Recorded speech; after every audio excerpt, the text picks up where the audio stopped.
Boa noite a todos. Se você não pôde estar aqui semana passada, eu digo isso a você, Ícaro, e a outros também que não puderam. Tive uma abertura cinematográfica, a mensagem, então. Gostaria de ter feito o mesmo, mas eu não tenho a mesma capacidade para escolher bons filmes assim, e talvez o que eu fosse escolher não fosse tão bom.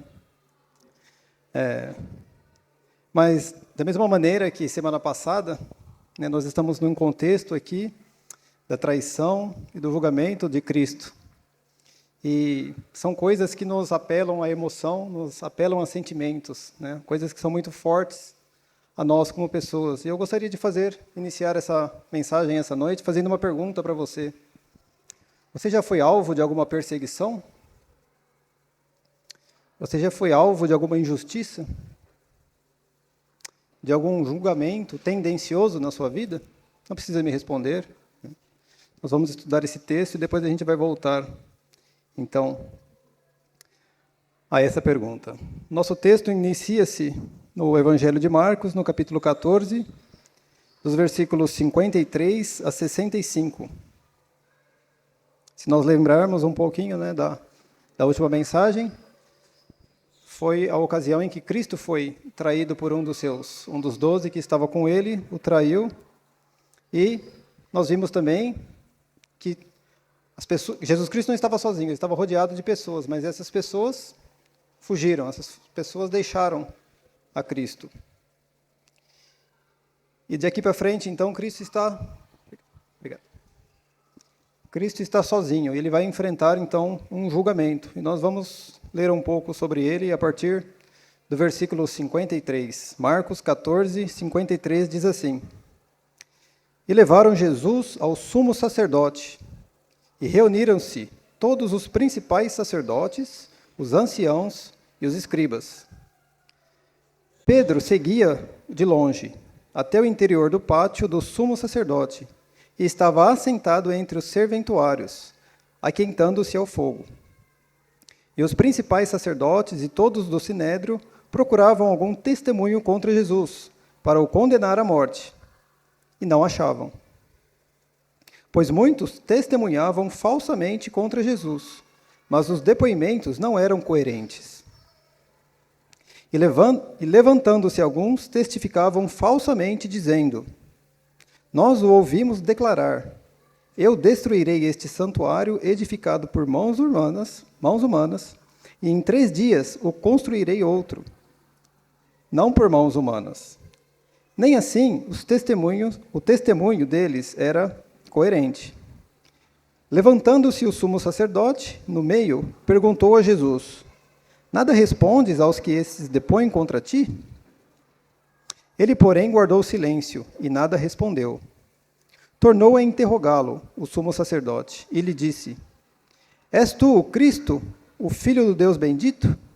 Jesus respondeu: Eu sou, e vereis o Filho do Homem assentado à direita do Todo-Poderoso, e vindo com as nuvens no céu. Então o sumo sacerdote rasgou as suas vestes e disse: Que mais necessidade temos de testemunhas? Ouvistes a blasfêmia. Que vos parece? E todos o julgaram réu de morte.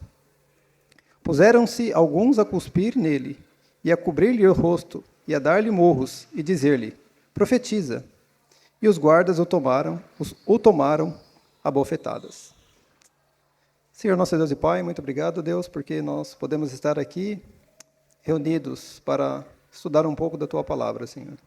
Obrigado por esse tempo, dirija-nos nesses pensamentos, ó Pai, e fale-nos ao nosso coração. É o que pedimos em nome de Jesus Cristo, nosso Salvador.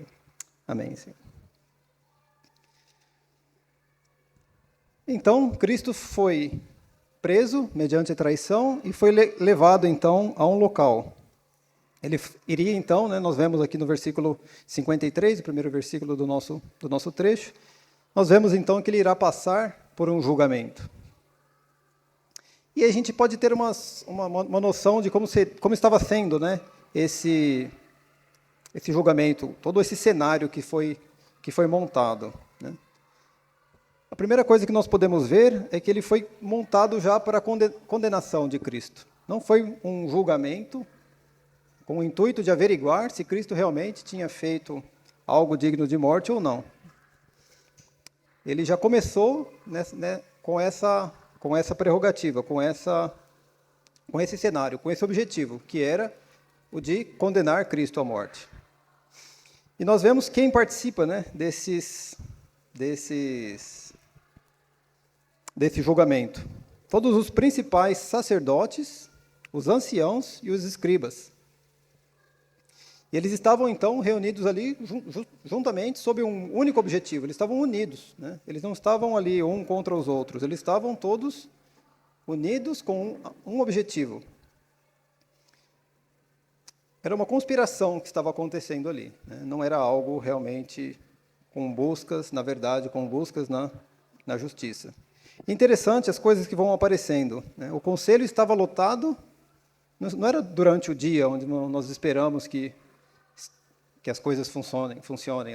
As repartições públicas, que nós conhecemos, funcionam no horário comercial, funciona durante o dia. E nós vemos ali que não era dia, era noite.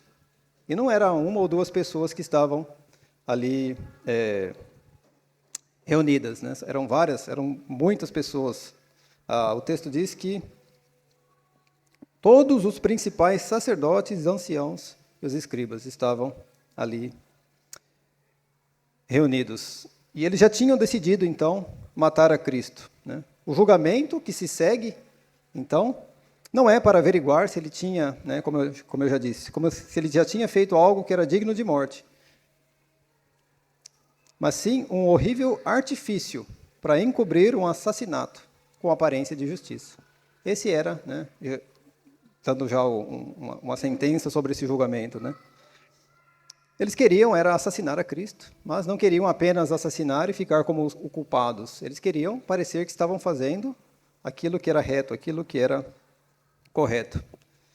Se você está acompanhando essa mensagem de Marcos, e eu imagino que todos estão acompanhando, principalmente, não sei se todas as vezes que eu vim aqui pregar sobre esse assunto, eu fui forçado a falar sobre essa classe de pessoas aqui. O papel das autoridades judaicas no Evangelho de Marcos é central para a gente entender esse processo de condenação que Cristo passou.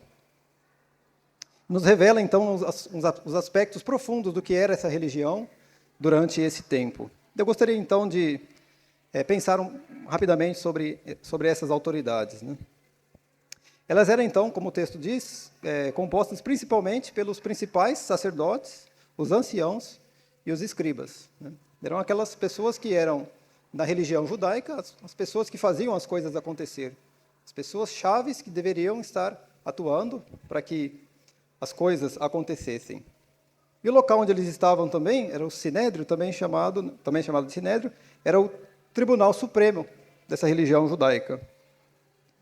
E eles tinham, então, essa responsabilidade de tomar as decisões que eram ligadas às questões religiosas e legais. E outra coisa que nós podemos também pegar dessas pessoas são as motivações que eles têm. Já ficou muito claro nos outros estudos, nos outros capítulos, quando Cristo tem os embates com essas pessoas.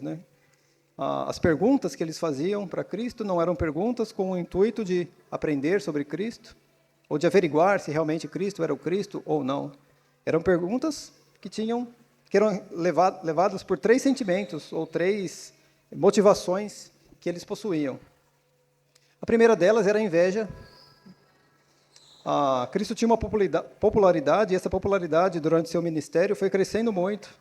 E os seus ensinamentos tinham autoridade, seus ensinamentos eram desafiadores para as pessoas, seus ensinamentos mudavam a vida das pessoas. E quando eles olhavam para eles mesmos e as coisas que eles falavam, o próprio texto bíblico diz que não tinha autoridade. Então, quando você está num papel, você tem essa prerrogativa, você tem essa responsabilidade, e você olha para você e você não faz, se você está agindo carnalmente, então, uma das coisas que vai acontecer, talvez a primeira coisa que aconteça com você, surge o sentimento da inveja. Por que ele pode e eu não posso? Eu tenho autoridade para fazer, ele não tem, e as coisas acontecem com ele, não comigo. Então, eles temiam perder a influência que eles tinham, né, sobre o povo. Eles tinham o medo dessa perda de poder. Eles estavam numa posição e Cristo começou a questionar essa posição. E quando Cristo começou a questionar, eles se viram sem saída. Eles não tinham como responder as coisas que Cristo dizia. Então, o papel de Cristo, a pessoa de Cristo, começou a mostrar essa ameaça, né, a autoridade desses líderes religiosos. E também eles tinham outros interesses por trás, que eram interesses políticos, né? Vários textos vão nos mostrar que eles tinham medo de que Jesus Cristo fosse algum agitador e os romanos viessem e tirassem eles daquela situação que eles estavam de autoridade. Eles tinham, sim, uma autoridade que era dada pelos judeus, pelos romanos. E eles temiam, né, perder essa autoridade, porque eles tinham esse interesse político. Então, esse é o pano de fundo, vai ser a realidade, então, pela qual Cristo irá passar por esse julgamento, por essa farsa de julgamento que se estabelece aqui. Mas, continuando no nosso texto, temos um versículo que ele está meio isolado aqui, e ele será importante depois para as próximas mensagens, que vai falar de um outro personagem que aparece aqui nesse trecho. Versículo 54 diz: Pedro seguira-o de longe, até o interior do pátio do sumo sacerdote, e estava assentado entre os servos, aquentando-se ao fogo. E algo que nos chama, então, muito a atenção, né? Isso ficou claro para nós na mensagem passada, mas de todos aqueles que estavam ali, só tem um que meio que segue a Cristo, né? E esse, então, é Pedro. Mas ele não segue Cristo de perto, ele não segue Cristo ali juntamente com os soldados e não entra ali onde Cristo estava. Ele fica no local mais separado, porém, né, tinha um certo contato ali visual com tudo o que estava acontecendo. E ele, então, estava ali, era uma noite, era frio, e esse frio nos mostra um pouco disso, né? Ele está ali querendo se aquentar, porque ele está longe de Cristo. Ele não está perto de Cristo. Ele está longe e ele precisa, então, ele mesmo suprir as suas necessidades. Ele é a fonte da força que ele tem para seguir ali a Cristo. Simboliza-se as pessoas que buscam por sua própria força, né, a seguir a Cristo. Isso, então, nos mostra que nós veremos em outros estudos, mas também em acho que 2 estudos atrás, nós tivemos já uma profecia sobre o que ele iria fazer, né, com Cristo. E nós então encontramos esse servo de Cristo aqui nesse estado de fragilidade, nesse estado de que acha que pode fazer alguma coisa.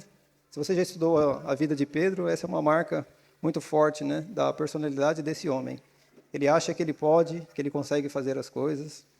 Quando Cristo fala o que diz para ele, né, sobre a negação, ele fala que ele não irá negar. E agora nós encontramos ele aqui, seguindo de longe, no frio, e tentando aquecer-se com suas próprias forças. Mas nosso texto continua. E então, a partir do versículo 55 até o 59, a gente vai ter, de fato, o julgamento ocorrendo. E, num primeiro momento, então, aparece aqui no versículo 25, no versículo 55, diz assim: os principais sacerdotes e todo o sinédrio procuravam algum testemunho contra Jesus, para o condená-lo à morte. E não achava. Então, esse primeiro ponto é muito importante, né? Porque se eles tivessem algo contra Jesus, eles não estariam dessa maneira, né? Eles estão procurando por testemunhas. O versículo 56 vai mais além, né? Pois muitos testemunhavam falsamente contra Jesus, mas os depoimentos não eram coerentes. Se a gente for para o Evangelho de João, logo no começo, capítulo 2, versículo 19,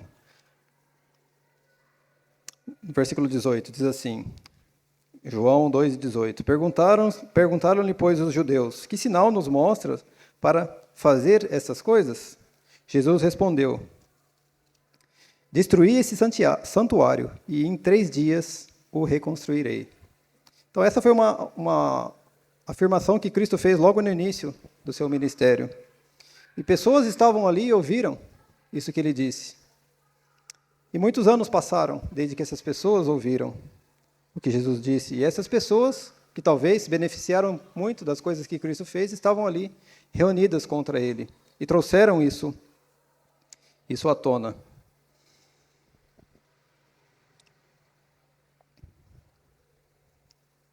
Isso fica claro aqui nesse texto, né? Eles não tinham o que falar de Cristo. E pegavam, então, frases e coisas que eles lembravam, ou que eles tentavam lembrar, para tentar, né, falar alguma coisa contra Cristo. Eles distorciam o testemunho, as palavras que Jesus falava, e isso não foi para frente, né? Ficaram ali tentando encontrar algo, né? Primeiro tentando encontrar testemunhas válidas para a acusação de Cristo, não conseguiram, então eles apelaram para uma outra coisa, que foi procurar testemunhas falsas, né? O versículo 56, né? Pois muitos testemunhavam falsamente contra Jesus, mas os depoimentos não eram coerentes. E o versículo 59 conclui dessa maneira ainda, né? Nem assim o testemunho deles era coerente. Então, por tudo que eles tentaram buscar para a condenação de Cristo, eles não conseguiram, né? E caíram nessa escuridão que é a mentira, a falsidade, para tentar acusação contra Cristo. Mas imagina assim a cena, né? Várias pessoas se levantando e falando coisas que você conhece, que você sabe que não são verdades contra você. É difícil, né, às vezes, de ouvir uma coisa dessa. E o que fica marcante aqui é que qual a postura que Cristo tem quanto a essa situação. No versículo 60, né, parece que o sumo sacerdote então começa a perder a paciência com tudo aquilo que está acontecendo e se dirige diretamente a Jesus, né? Levantando-se o sumo sacerdote no meio, perguntou a Jesus: nada respondes aos que estes depõem contra ti? Jesus, estão falando de diversas coisas contra você. Você não vai se defender? Não vai falar nada a respeito? E talvez ele estivesse jogando alguma armadilha para que Cristo falasse alguma coisa e ele, mais uma vez, né, distorcesse o que Cristo fosse falar e tentasse, de alguma maneira, então, o objetivo que esses homens tinham, que era o de encontrar algo em Cristo para o condenar.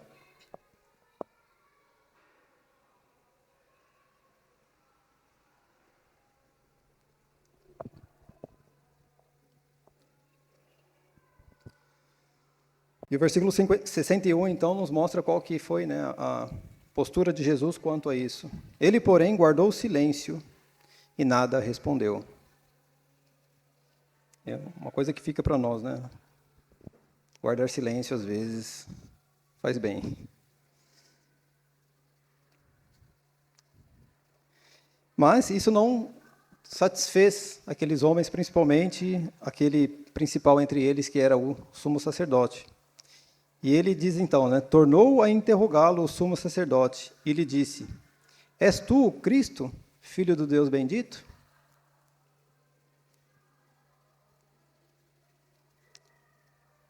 Quanto a isso, Cristo não podia fechar a sua boca, né?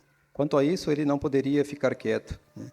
E ele então, no versículo 62, ele responde: eu sou, e vereis o Filho do Homem assentado à direita do Todo-Poderoso, e vindo com as nuvens no céu. Versículo 63. Então o sumo sacerdote rasgou as suas vestes e disse: que mais necessidade temos de testemunhas? Havia uma lei, e nós vamos ler depois desse texto, que falava sobre a pessoa do sumo sacerdote. Ele deveria ser uma pessoa que cumpria vários requisitos. E um deles era que ele não poderia rasgar as suas vestes. E quando nós lemos que isso aconteceu aqui, a gente imagina como que estava, né, essa reunião, como estava esse julgamento, como estava a disposição dessas pessoas na sua ânsia para condenar Cristo à morte. Era uma intensidade muito grande, né? Era uma raiva muito grande e uma falta de respeito com a legalidade de todo esse processo. Mas eu gostaria, então, de pensar um pouco sobre o que esses homens estavam fazendo, por que eles estavam fazendo dessa maneira.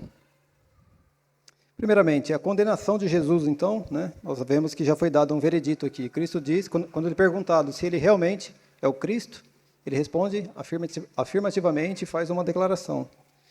E quando Cristo faz, então, essa declaração, o julgamento acaba, né? Eles consideram, no versículo 64, né? Ouvistes a blasfêmia? Que vos parece? E todos o julgaram réu de morte. Então, nós vemos que aqui, então, esse julgamento acaba dessa maneira. Mas eu gostaria de pensar um pouco o que a Bíblia diz sobre o julgamento. De acordo com a lei no Antigo Testamento, a condenação de uma pessoa não poderia ser baseada apenas numa confissão, especialmente se não tivesse corroborada na evidência e no testemunho de outras fontes. Por exemplo, Deuteronômio, capítulo 17...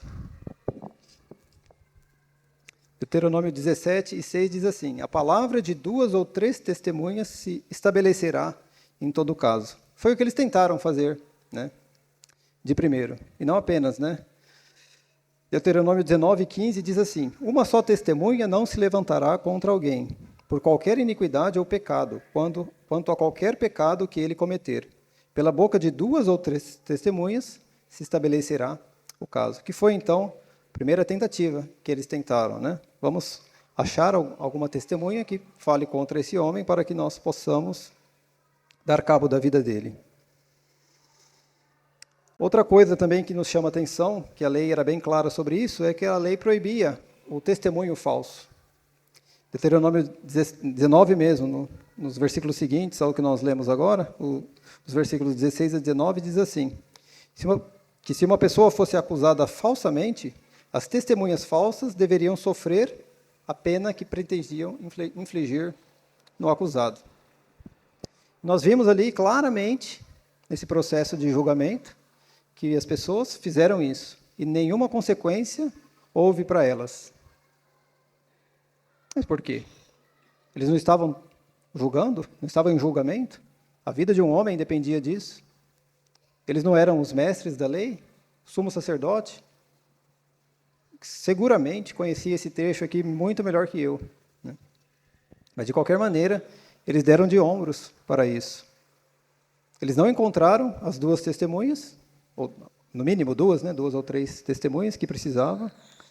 Eles apelaram para testemunhas falsas, e quando o testemunho delas revelou-se falso, nenhuma atitude foi tomada contra esses homens.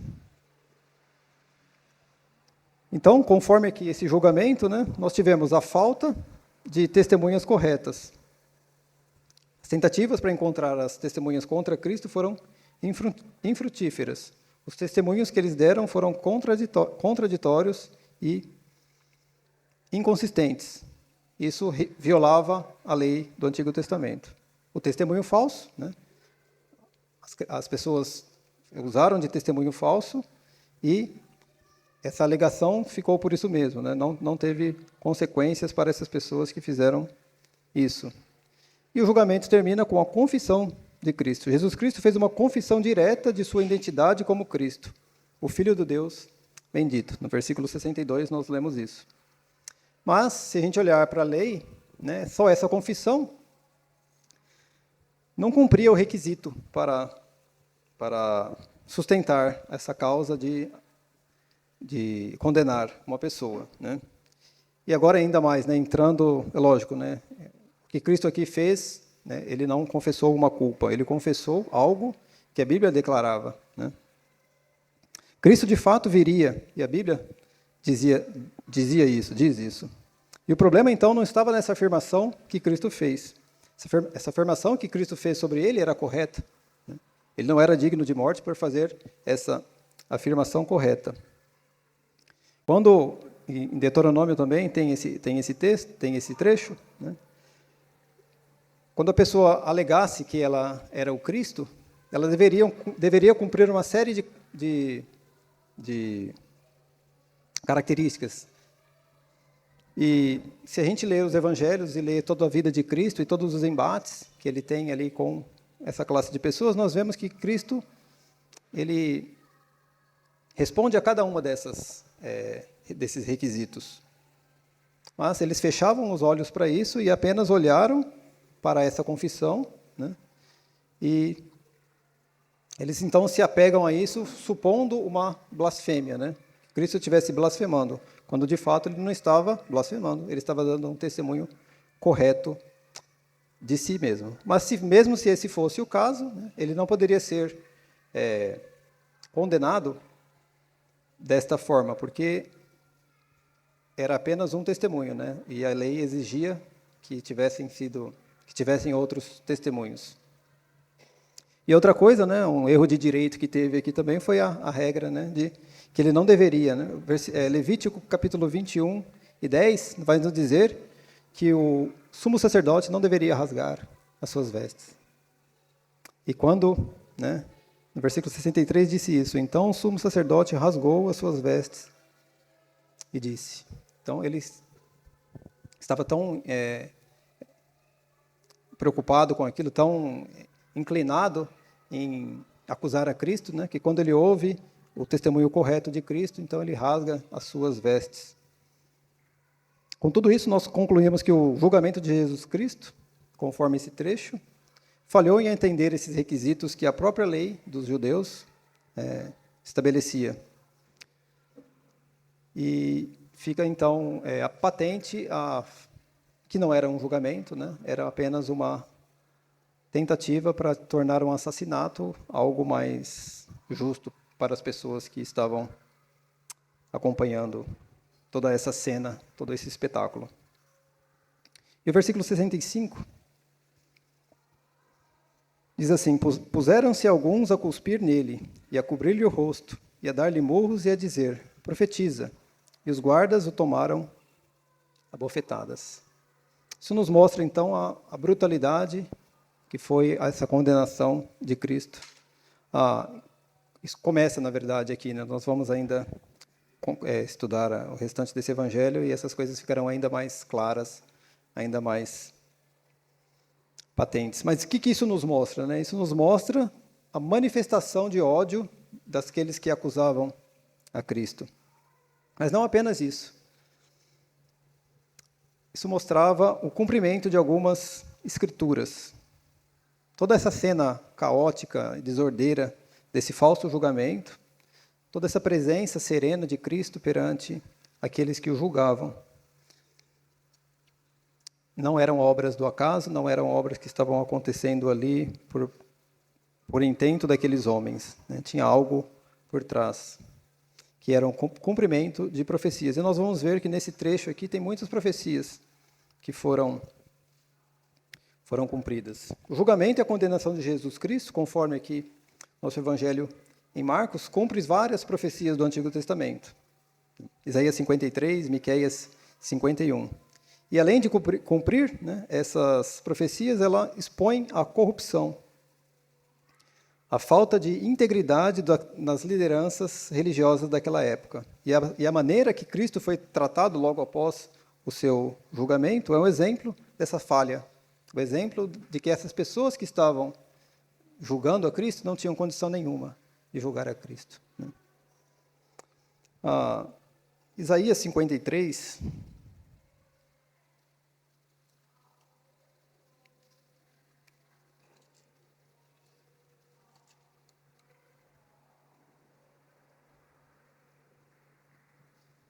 O versículo 3 diz assim: era desprezado e o mais rejeitado entre os homens, homem de dores e que sabe o que é padecer, e como um de quem os homens escondem o rosto, era desprezado e dele não fizemos caso. Nós temos então, nesse trecho que nós lemos de profecia, e no trecho que nós estamos estudando, justamente o cumprimento. Jesus Cristo está sendo escarnecido e maltratado pelos guardas. né, por aqueles que estavam presentes e eram responsáveis pelo seu julgamento. Ele foi considerado desprezado e foi rejeitado por essas pessoas. O versículo 7. Ele foi oprimido e humilhado, mas não abriu a sua boca. Como cordeiro foi levado ao matadouro, e como ovelha muda perante seus tosqueadores, ele não abriu a sua boca. Nós temos então claramente aqui, né, esse cumprimento. Jesus Cristo permanece em silêncio quando ele é questionado sobre todas as mentiras que estavam contando a seu respeito. Versículo 61, nós lemos isso de Marcos.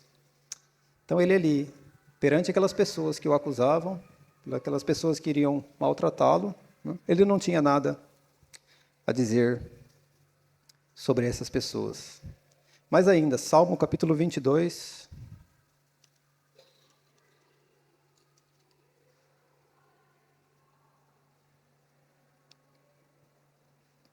versículo 7 e 8 diz assim: Todos os que me veem zombam de mim, afrouxam os lábios e medeiam a cabeça. Confiou no Senhor, livre-o ele, salve-o, pois nele tem prazer.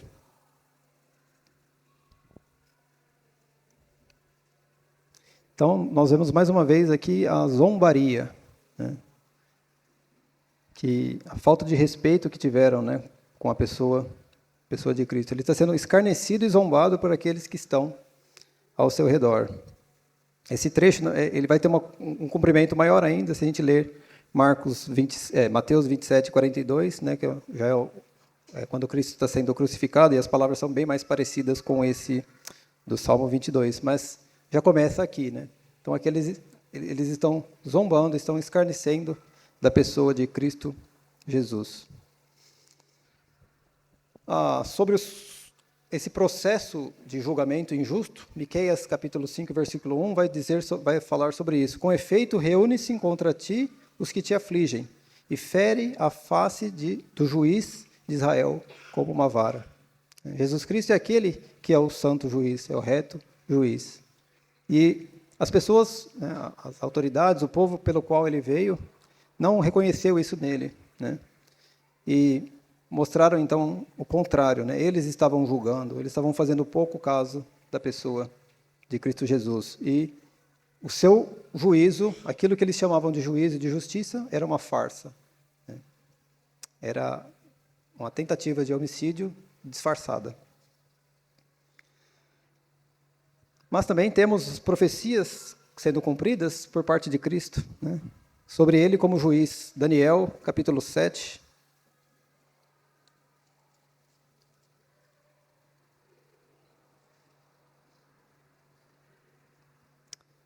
Os versículos 13 a 14 dizem assim: Eu estava olhando nas minhas visões da noite, e eis que vinha, com as nuvens no céu, um como filho do homem, e dirigiu-se ao ancião de dias, e o fizeram chegar até ele. Foi-lhe dado domínio e glória e o reino, para que todos os povos, nações e homens de todas as línguas o servissem. O seu domínio é domínio eterno, que não passará, e o seu reino jamais será destruído. Jesus Cristo, então, quando perguntado por aquele homem, quem é você? Você realmente é o Cristo? Ele novamente faz uso, então, das profecias, porque as profecias davam testemunho dele. Em outros debates com aqueles homens, com aqueles religiosos, ele já tinha deixado isso claro. Eu não dou testemunho de mim mesmo. Quem dá testemunho de mim é o meu Pai. As Escrituras dão testemunho de mim. E quando ele é, mais uma vez, então, perguntado sobre quem ele era, né, ele responde com essa profecia, então, né, e ela tem esse cumprimento aqui e ainda tem outro cumprimento no porvir. Ainda, Salmo 118.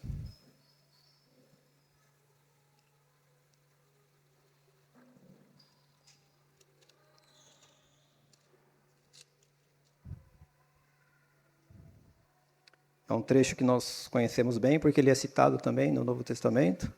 Salmo 118 e 22, que talvez seja aqui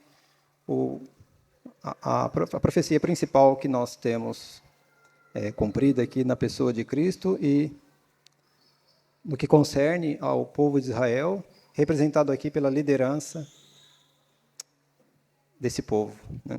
Salmo 118, e versículo 22 diz assim: a pedra que os construtores rejeitaram, essa veio a ser a principal pedra angular. Esse é um resumo de todo aquele julgamento, de toda essa farsa que aconteceu. Jesus Cristo foi rejeitado. Durante o ministério que ele esteve aqui, antes de ser preso, nós já tínhamos essa percepção por parte das lideranças. Eles deixavam claro que eles não aceitavam Jesus Cristo como Messias.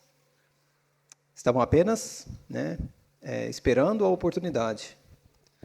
Várias oportunidades tiveram, o Rafa falou isso semana passada.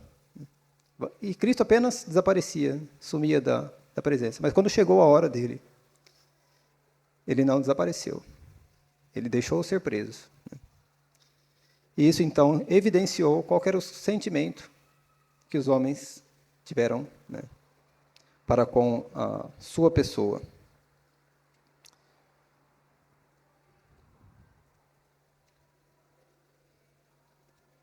Rejeição. E não foi só apenas aquele povo durante aquele período que rejeitou a Cristo. Nós temos aí mais de 2000 anos de história. Muitas coisas aconteceram com aqueles servos que vieram após dele, e outros, e outros, e outros, até chegar nos dias de hoje. E o que nós vemos no mundo, nada mais é do que a rejeição. Jesus Cristo, certa vez, diz para seus discípulos, que se eles o rejeitaram, eles rejeitariam também seus servos.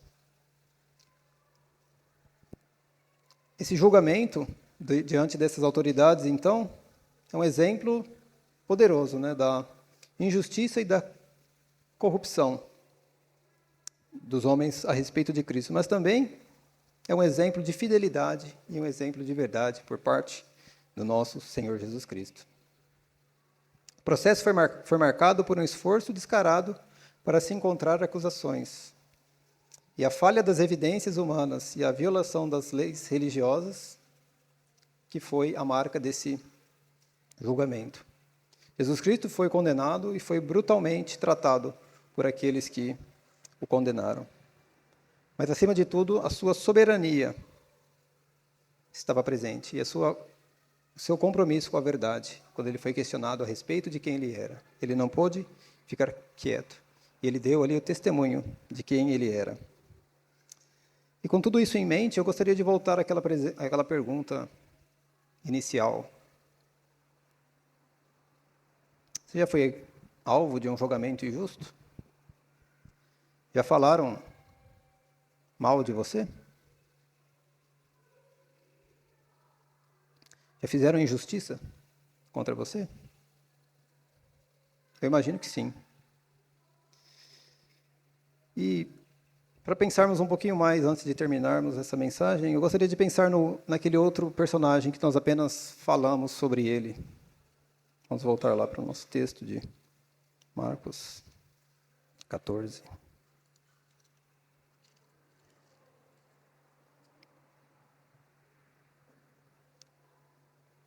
Versículo 54. Pedro seguia-o de longe.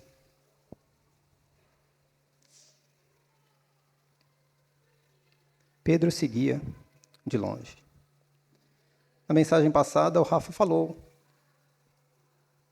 sobre a postura daqueles que abandonaram a Cristo. E é muito fácil a gente chegar aqui e criticar esses homens. Pedro seguia de longe. Como eu tenho seguido a Cristo? Como você tem seguido a Cristo?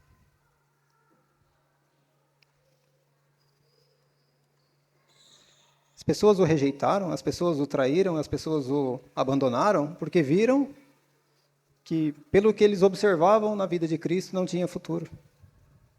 Não tinha mais saída para Cristo. O que eu vou ganhar me aliando a um cara que vai morrer? Mas Pedro seguia de longe. E como eu estava dizendo, é muito fácil a gente chegar e condenar, as pessoas pelo que fizeram. Mas eu gostaria de convidá-lo a ler o que Pedro escreve em sua primeira carta.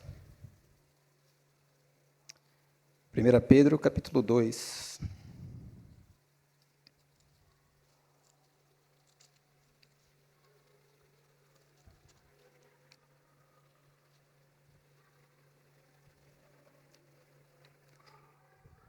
Ele está aqui ensinando algumas regras para que, como o cristão deve agir, como o cristão deve viver neste mundo. O que você já passou, então, na sua vida? Você já passou alguma perseguição? Já fizeram um julgamento injusto para com você? Olha o que Pedro escreve, então, a partir do versículo 18 do capítulo 2, falando sobre como os servos deveriam se tratar, né? Servos, sede submissos com todo temor aos vossos senhores, não somente aos bons e cordatos, mas também aos perversos. Eu creio que todo mundo aqui tem um chefe, ou se não tem um chefe, já teve um chefe na sua vida. E é muito fácil a gente lembrar de coisas injustas que foram feitas, né, de alguma maneira por nós, por esses chefes. Mas Pedro está tratando então com essas pessoas, né? Sede submissos com todo o temor aos vossos senhores, não somente aos bons e cordatos, mas também aos perversos. Porque isto é grato, que alguém suporte tristezas, sofrendo injustamente, por motivo de sua consciência para com Deus. Pois que glória há se pecando, suportais com paciência? Se, entretanto, quando praticais o bem, sois igualmente afligidos e suportais com paciência, isso é grato a Deus.